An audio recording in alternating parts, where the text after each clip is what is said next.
En primera plana, Carlos Herranz. Bienvenidos en Primera Plana, un programa de Radio Francia Internacional y de France 24, esta semana para analizar el gran tema de la actualidad en América Latina, el éxodo de venezolanos por la región. Para ello contamos con tres invitados en este estudio. Sabine Grandadam, responsable de la rúbrica de América Latina en el Cuguega Internacional. Bienvenida, Sabine. Buenos días. Contamos también con el corresponsal del Espectador aquí en Francia, Ricardo Abdala. Bienvenido. Muchas gracias. Y contamos también con un sociólogo venezolano de la Universidad de París-Nanterre, Pedro José García. Bienvenido, Pedro. Gracias, buenos días. El éxodo venezolano hoy en Primera Plana. Bueno, pues aunque el gobierno de Nicolás Maduro siga negando la crisis humanitaria, lo cierto es que el éxodo de venezolanos es constante a otros países como Colombia, Ecuador, Perú o Brasil. La ONU cifró el pasado mes de junio en 2,3 millones el número de venezolanos que habían abandonado ya el país desde el año 2014 debido a la carestía de alimentos, a la inseguridad, a la hiperinflación, y esa imagen de venezolanos andando por carreteras en largas travesías ya se está convirtiendo en algo habitual en los informativos. Vamos a ver cómo la prensa internacional está tratando esta crisis. Por ejemplo, la revista Semana en Colombia, muy locuaz: la tragedia de los caminantes. Las carreteras colombianas se han llenado de inmigrantes que huyen de la tragedia de Venezuela. El Telégrafo: asilo, la opción de entrada a Perú. Luego hablaremos también de esas dificultades burocráticas para los emigrantes. Precisamente desde Perú, el diario El Comercio informaba que a finales de agosto ya había unos 275.000 venezolanos con trabajos informales en el país. También el New York Times ha tratado otro ángulo más de este asunto. La migración venezolana a Brasil genera violencia en la frontera. Vamos a hablar de esos brotes xenófobos que se están produciendo en ciertos puntos. ¿Podemos considerar, no sé, Sabine, que estamos ante la mayor migración masiva que ha experimentado la región en los últimos años? Claro, es una crisis mayor, el mayor éxodo desde hace 50 años, dicen. Nuestro compañero Ricardo creo que acaba de volver de Colombia, de Cúcuta, justo en la frontera, ¿no? Entre no sé qué Cúcuta sensaciones. Y Bucaramanga. Bueno, es impresionante ver esos grupos de 10, 20, 30 personas cada 500 metros o cada kilómetro en la carretera, en esa región donde empieza la travesía justamente de América del Sur. Una escena que, como lo acabas de decir, se repite y que nos recuerda las marchas de los refugiados también que hemos visto en los últimos años acá en Europa. Que usted, Ricardo, ha estado durante 5 semanas, ¿no?, en ese punto, y me imagino que ha podido palpar de cerca esas largas travesías de los venezolanos y la situación en la que se encuentra, porque me imagino que serán también largas horas de autobús, enfrentarse también a fraudes muchas veces. Yo creo que ni siquiera son autobús, es decir, la mayoría no tiene para un tiquete de bus en la región, que no es particularmente costosa. Entonces son caminatas, ¿sí? Tenemos gente que está caminando de Cúcuta a Bucaramanga, de Bucaramanga hacia Bogotá y de ahí hacia el sur. Es a pie la cosa, es a pie más que en autobús. Algunos tienen la suerte de que los lleva un camión, un auto, pero la mayoría caminan toda la distancia. Vamos a poner, si les parece, cifras y datos a toda esta realidad de la que estamos hablando con mi compañera Florencia Valdés. El éxodo histórico de los venezolanos. La migración de venezolanos es una de las más grandes de la historia de Latinoamérica. Alrededor de 2,3 millones de venezolanos viven en el exterior, o sea, un 7,5% de la población según la ONU. 1,6 millones han emigrado desde el 2015, cuando empeoró la escasez de medicinas y alimentos en su país. El presidente venezolano Nicolás Maduro afirma que solo 600.000 de sus compatriotas han emigrado en los últimos 2 años. Colombia, Perú y Ecuador son los principales receptores del flujo migratorio. Brasil también recibe a los venezolanos. Colombia ha regularizado temporalmente a unos 820.000. Latinoamérica, salvo Nicaragua y Bolivia, lanzó un llamado para que crezca la ayuda humanitaria y la ayuda financiera para regularizar a los migrantes. Estados Unidos entregó ayuda a Colombia y a Brasil. El gobierno español de Pedro Sánchez anunció 35 millones de euros de recursos europeos. Caracas insiste en que no se trata de una crisis humanitaria e invita a los venezolanos a regresar. Para solucionar esta crisis, el presidente venezolano pretende subir el salario mínimo, los impuestos y el precio de la gasolina, la más barata del mundo. Bueno, pues esos son los datos de este éxodo venezolano. Pedro, ¿qué es lo que caracteriza especialmente esta crisis? Porque hasta ahora, digamos que los venezolanos que han podido salir del país son los que podían permitírselo, los que tenían cierto poder adquisitivo, pero la gente que vemos ahora en las imágenes, desde luego, no son clases altas, la gente que se tiene que lanzar a una carretera. Sí, la particularidad principal, yo creo, del éxodo venezolano es que detrás hay una política de Estado.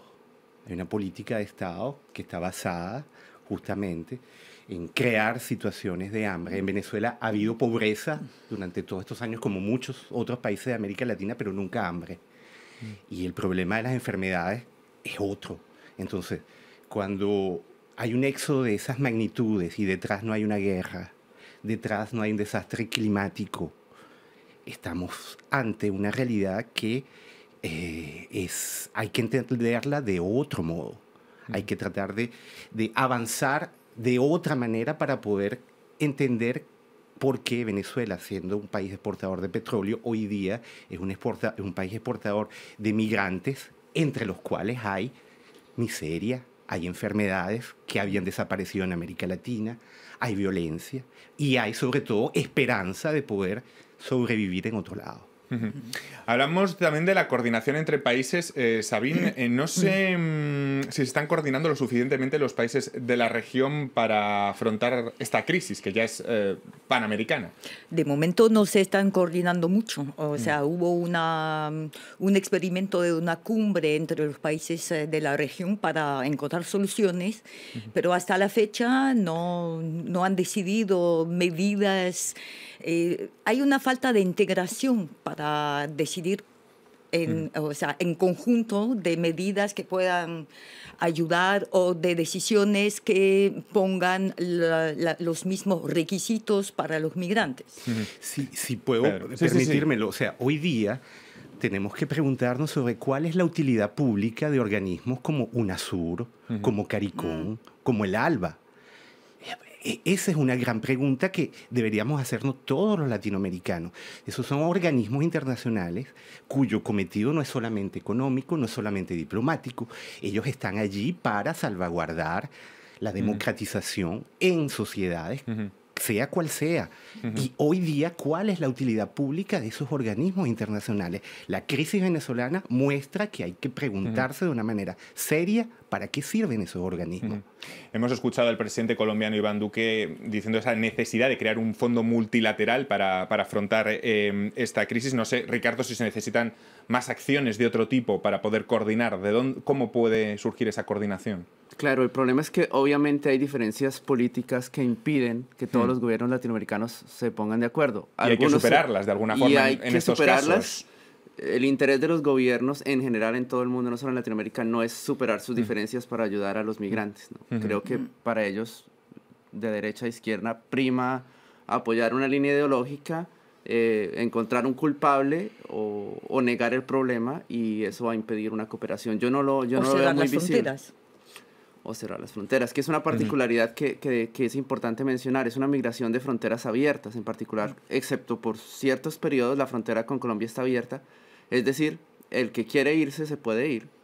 Y es bien particular ese caso. No, en eso no se parece a las migraciones que hemos visto en Europa o en América Latina. El que puede salir caminando se va. Y luego está el tema de los brotes xenófobos que hemos visto en algunos lugares, especialmente en Brasil. Yo no sé si en Colombia, que usted lo conoce bien, Ricardo, si se han producido esos brotes de xenofobia. Claro, es que, la xenofobia no es solo la agresión física como hemos visto en Brasil. Colombia nunca fue un país de migraciones, y ni siquiera fue un país de muchos extranjeros.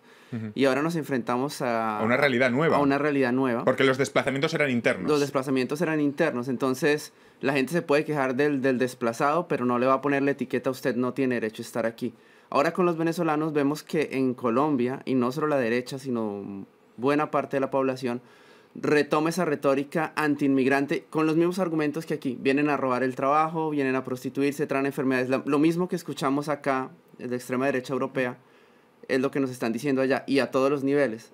Entonces, Colombia es un país que siempre ha tenido un problema de violencia, de inseguridad muy alto, y ahora lo que escuchamos son los venezolanos, cuando en realidad los colombianos hemos causado la violencia en Colombia y la inseguridad, y seguimos causándola.